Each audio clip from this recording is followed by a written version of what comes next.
Hi అండి అందరికీ. One more mini blog. Kartika Pournami సందర్భంగా మాకు టెక్కలికి దగ్గరలో ఉన్నటువంటి రావివలస శివాలయం టెంపుల్కి అయితే దర్శనానికి వెళ్ళిపోయాము. ఇక్కడ శ్రీ శ్రీ శ్రీ ఎండల మల్లికార్జున స్వామి వారు కొలువై ఉంటారు. మన టెక్కల్ నుంచి 2 కిలోమీటర్స్ దూరంలో మాత్రమే ఉంటుంది. దర్శనం అయితే కంప్లీట్ అయిపోయింది. కంప్లీట్ అయిపోయిన వెంటనే చుట్టూ మండపాలు ఉంటాయి కూర్చోవడానికి. అక్కడైతే కూర్చున్నాము. మా బాబు చూడండి ఎంత అల్లరి చేస్తున్నాడో.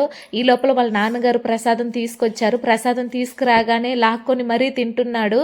నేను ప్రసాదం తీసుకున్నాను. గుళ్ళో చేసిన పులిహోర అంటే మీలో ఎంతమందికి ఇష్టమో కమెంట్స్ బాక్స్లో కమెంట్ చేయండి. నాకైతే చాలా ఇష్టం అండి. మా బాబాయ్ అయితే అల్లరి ఆపట్లేదు. ఎవరి దగ్గర పడితే వాళ్ళ దగ్గర వెళ్ళి ఆడుకోవడానికి వెళ్ళిపోతున్నాడు. తర్వాత టైం అయిపోయింది రారా ఇంటికి వెళ్దామన్నా ఊరుకోవట్లేదు. ఆ బొట్టులో ఉన్న పూజ సామాన్లన్నీ కింద పడేసి ఆ బొట్ట అటు తిప్పి ఇటు తిప్పి విసిరేస్తున్నాడు. వాళ్ళ నాన్నగారు ప్రసాదం ఇచ్చినా కానీ పట్టించుకోకుండా ఆ బొట్టుతోనే ఆడుకుంటున్నాడు. ఎంత అల్లరి చేస్తున్నాడో చూడండి. ఈరోజైతే చాలామంది దర్శనానికే వచ్చారు. ఎందుకంటే కార్తీక పౌర్ణమి సందర్భంగా మాకైతే దర్శనం కంప్లీట్ అయిపోయింది. వెళ్ళిపోదామని బయటకు వస్తే జీప్లో డ్రైవర్ అంకుల్ బాబుని ఎత్తుకున్నారు. వాడు అల్లరి చూసారా, అసలు ఎంత అల్లరి చేస్తున్నాడంటే ఈ వీడియో ఎందుకు నాకు క్యూట్నెస్ అనిపించింది, అందుకే మీకు షేర్ చేశాను. మన ఛానల్ని ఇంకా ఎవరైనా సబ్స్క్రైబ్ చేయకపోతే ప్లీజ్ సబ్స్క్రైబ్ చేసుకోండి. ఒక మంచి వీడియోతో మళ్ళీ కలుద్దాం. Thank you so much to all.